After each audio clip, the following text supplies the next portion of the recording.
ውድ ቤተሰቦቼ እንደምን ሰነበታችሁ? አሜን። የአምላካችን የእግዚአብሔር ስም የተመሰገነ ይሁን። ዛሬ አጋዕዝተ ዓለም ቅድስት ሥላሴ እንዴት ለአባታችን ለአብርሃም እንደተገለጡለት በዚህ ቪዲዮ አቅርቤላችኋለሁ። ይህንን ቻናል ሰብስክራይብ እና ላይክ በማድረግ እንድትጀምሩት በአክብሮት እጠይቃለሁ። አመሰግናለሁ። ልዩ የሆኑ ሦስቱ አካላት ቅድስት ሥላሴ በኦሪት መጽሐፍ እንደተጻፈ ወደ አብርሃም ቤት ገቡ፣ ያቀረበላቸውንም ተመገቡ። የይስሐቅንም ልደት አበሰሩት፣ ባረኩት፣ አከበሩትም። መጽሐፈ ስንክሳር ዘሐምሌ 7። አብርሃም አባታችን በተመሳቀለ ጎዳና 4 በር ያላት ግንብ ሰርቶ ያለፈውን ያገደመውን የወጣውን የወረደውን ሲቀበል ይኖር ነበር። ሰይጣን በዚህ ቀንቶበት ግንባሩን ገምሶ ልብሱን ገፎ አጥንቱን ከስክሶ ልብሱን በደም ለውሶ ሄዶ ወደ አብርሃም ቤት መሄጃ መንገድ ላይ ተቀምጦ ወደ አብርሃም ቤት እንግዳ ሲመጣ ወዳጄ ወዴት ትሄዳለህ ይለዋል። ወደ አብርሃም ቤት ይለዋል። አይ አብርሃም የቀድሞ አብርሃም መሰለህ? እኔ ያጎርሰኛል ያለብሰኛል ብዬ ብሄድ ይሄው እንደምታየኝ ግንባሬን ገምሶ ደሜን አፍሶ ሰደደኝ። እኔን ያገኘ መከራ እንዳያገኝ ይቅርብህ፣ ባትሄድ ይሻልሃል እያለ እንግዳ መለሰበት። ከዚህ በኋላ አብርሃም አደ እግዚአብሔር ያለ ምስክር እንዴት ይቀርባል ብሎ 3 ቀን ጾሙን አደረ። ቅድስት ሥላሴ ርኅሩሃን ናቸውና በእንግዳ ልማድ ሄደው ከደጁ ከእምሬ ዛፍ ተቀምጠው አያቸው። እርሱም ሊቀበላቸውም እየሮጠ ወጣ። በቀረበም ጊዜ ወደ ምድር ሰገደ። አቤቱ በፊትህ ሞገስ አግኝቼ እንደሆነ ባሪያህን አትለፈኝ ብዬ በእውነት እለምንሃለሁ። ከቤቴ ገብታችሁ ረፉ አላቸው። በፊትህ ሞገስ አግኝቼ እንደሆነ ባሪያህን አትለፈኝ ብሎ መናገሩ አንድነቱን፣ ጥቂት ውሃ ይምጣላችሁ እግራችሁን ታጠቡ ብሎ መናገሩ ሦስትነታቸውን ለመግለጽ ነው። ይህ ምሳሌ ነው። ዛፏ የእመቤታችን ምሳሌ ናት። ሥላሴ በዛፏ ስር ተቀምጠው እንደታዩ አብ ለአጽንኦ መንፈስ ቅዱስ ለአንጽሖ ወልድ ለተዋህዶ በእመቤታችን የማደራቸው ምሳሌ ነው።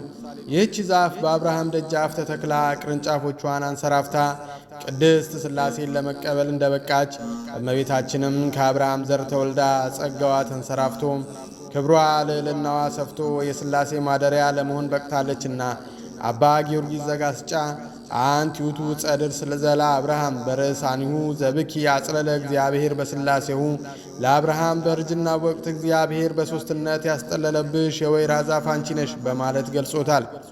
ቅድስት ሥላሴ አዝለህ አግባን አሉት። ጽና ፍቅሩን ለማጠየቅ ነው። አብርሃምም አንዱን አዝሎ ሲገባ ሁለቱን ገብተው አግኝቷቸዋል። አብርሃም ሳራን 3 መስፈሪያ ዱቄት አምጥተሽ በአንድ አድርገሽ ጋግሪ አላት። እርሷም እንዳዘዛት አደረገች። ወአቅረበ ሎሙ መዓረ ወቋነ ወጓለ ላይም ስቡሃ ድፎ ዳቦ አቅርቦላቸዋል። ላይም ሰቡቶላቸዋል። ባርከው አንስተውለታል። ሕያዋን እንደሆኑ ለማጠየቅ ነው። በዚህ ጊዜ ልጅ እንደሚወልድ ነግረው ሲሄዱ ከሦስቱ አንዱ የዛሬ ዓመት በእውነት ወደ አንተ እመጣለሁ ሚስትህ ሳራም ልጅ ትወልዳለች ብሎ ተስፋውን ነግሮት ሄዷል። ዘፍጥረት 18:10 ቅድስት ሥላሴ በእንግዳ አምሳል የገቡት በቤተ አብርሃም መስተናገዳቸውን ቅዱስ ያሬድ ሲናገር አብርሃም ርየ ሰለስተ ደበ በዛቲ ዕለት ምስጢረ ሥላሴ ዘነወ ትነሣ አብ ወወልድ ወመንፈስ ቅዱስ ውእቱ ኃይሌ አምላኪየ ረዳኤ ወመድኃኒየ። አብርሃም 3 አረጋውያንን ተመለከተ። በዚያች ዕለት የሥላሴን ምስጢር ተናገረ።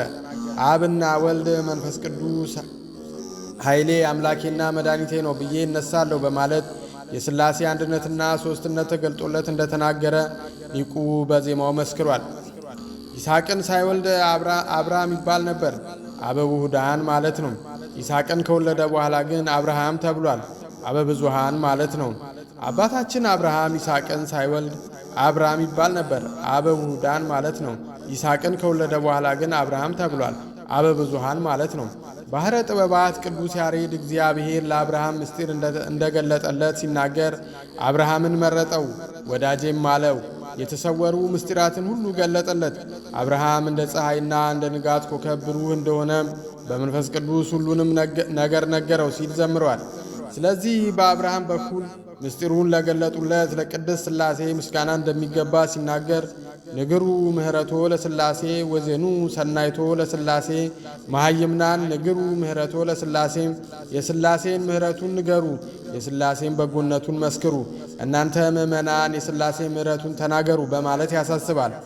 አብ ወልድ መንፈስ ቅዱስ በስም በአካል በግብር ሦስትነት በባህሪ በሕልውናና በፈቃድ አንድነት የጸኑ ናቸው። በዚህ ጊዜ ተገኙ፣ በዚህ ጊዜ ያልፋሉ አይባሉም። መጀመሪያም መጨረሻም እነርሱ ናቸው። እንግዲህ ሥላሴ ስንል ሥላሴ ዋህድ በአንድ እግዚአብሔር ከሚገኝ ከሦስቱ አካላት ከአብ ከወልድ ከመንፈስ ቅዱስ በቀር ቅድመ ዓለም ቢሆን ድኅረ ዓለማት ቢሆን ፈጽሞ ሌላ መንትያ ወይም ተመሳሳይ የሌለውና ብቻውን የሚኖር ልዩ ሦስትነት መሆኑን የሚያረጋግጥ አብነት ነው። ሃሌሉያ ለአብ፣ ሃሌሉያ ለወልድ፣ ሃሌሉያ ለመንፈስ ቅዱስ ሥላሴ ዋህድ ሥላሴ ዘለዓለም። ይህ ሲባል የሥላሴ መጠሪያ ስም ከጊዜ በኋላ የተገኘ ሳይሆን ከዘለዓለም በሥላሴነቱ የነበረ ያለ የሚኖር መሆኑን የሚታወቅበት ገለጻ ነው። እምቅድመ ዓለም ወእስከ ለዓለም ሃሎ እግዚአብሔር በትስልስቱ እግዚአብሔር ከዓለም በፊት እስከ ዘላለምም ድረስ እግዚአብሔር በሦስትነቱ አለ። ቅዳሴ ዘዲዮስቆሮስ። ስሉስ ቅዱስና ልዩ ሦስትነት። ይህ ሦስትነት አንድነት ያለው በመሆኑም ስሉስ ቅዱስ ይሰኛል። ማለት ሦስት አካላትን የያዘ ቅዱስ የተለየ ባህሪ ያለው እግዚአብሔር ወይም መለኮት ማለት ነው። ልዩ ሦስትነት። የእግዚአብሔር ልዩ ሦስት ሲባል በሦስትነት በአንድነት የሚገኙ ልዩ ምሳሌዎች አሉና ከዚያ ለይቶ ለማስገንዘብ ነው። ከእነዚህም አንዱ የአካል ሦስትነት ቢኖራቸውም የባህሪና የሕልውና አንድነት የላቸውም። ለምሳሌ አብርሃም፣ ይስሐቅን፣ ያዕቆብ ብለን የምንጠራቸው ሦስት ስሞች ናቸው። እንደዚሁም ደግሞ በአንድ የአካል ስም ሲጠሩ በኩነታት ሦስትነት ያላቸው አሉ። እነርሱም ፀሐይ፣ እሳት፣ ቀላይ፣ ባህር፣ ተክልና ነፋስ ናቸው። የሰው ነፍስ ብትሆንም እንኳ የኩነት የግብር ሦስትነት አላት እንጂ የአካል ሦስትነትና የሕልውና አንድነት የላትም። ሥላሴ ግን የአካል የግብር የኩነት ሦስትነት የመለኮት የባህሪ የሕልውና አንድነት አላቸው። ልዩ ሦስት ቅዳሴ ይባላሉ።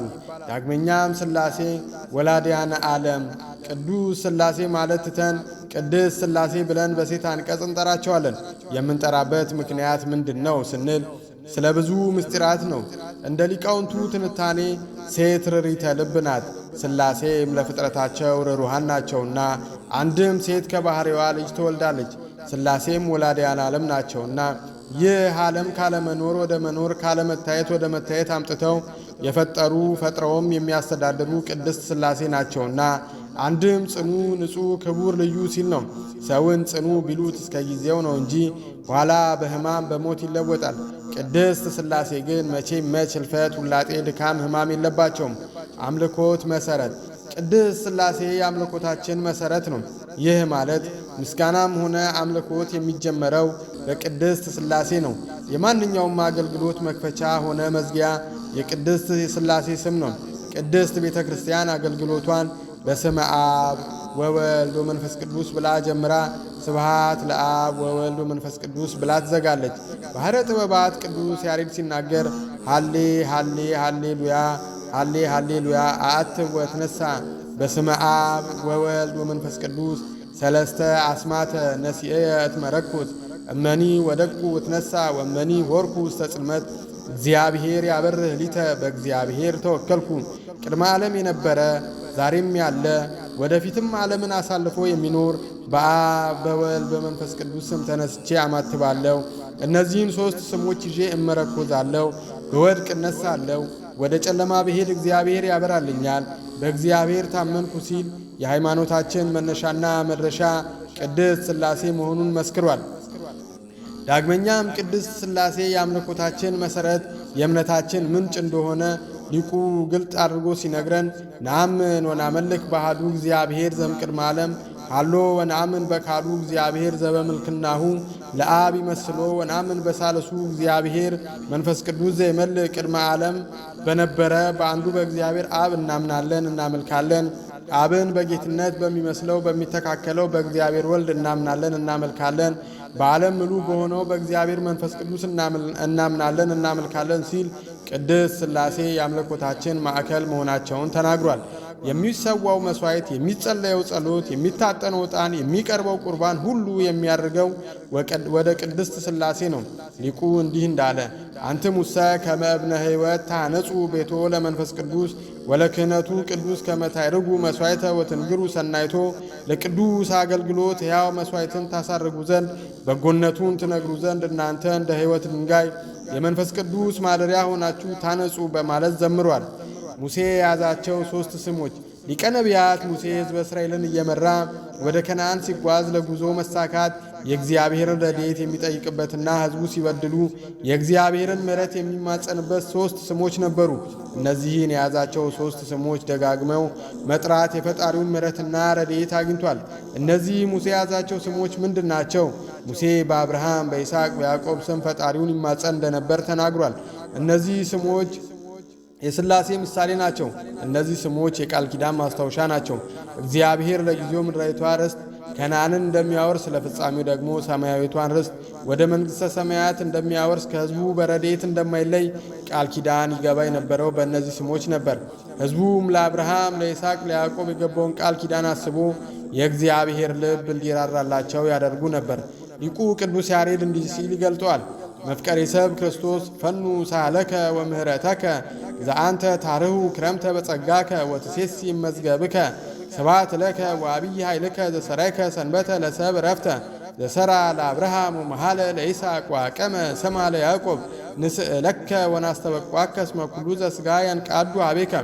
ሰው ወዳጅ ክርስቶስ ሆይ ይቅርታህንና ምሕረትህን ላክ።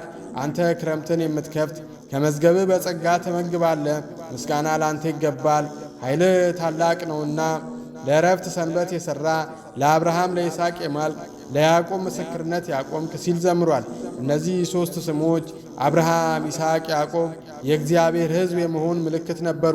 ሥላሴም ሃይማኖት ምልክት ናቸውና ቅዱስ ያሬድ ሲናገር ነስየ ማኅተበ ዘወልደ እግዚአብሔር አትብ በሥላሴ እመኒ ወደቁ አቲቤ እትነሣ በስመ አብ ወወልድ መንፈስ ቅዱስ ኃይለ መስቀሉት መረጎዝ የወልደ እግዚአብሔርን የኢየሱስ ክርስቶስ ምልክት የሆነውን ቅዱስ መስቀል ይዤ በሥላሴ ስም አማትባለሁ።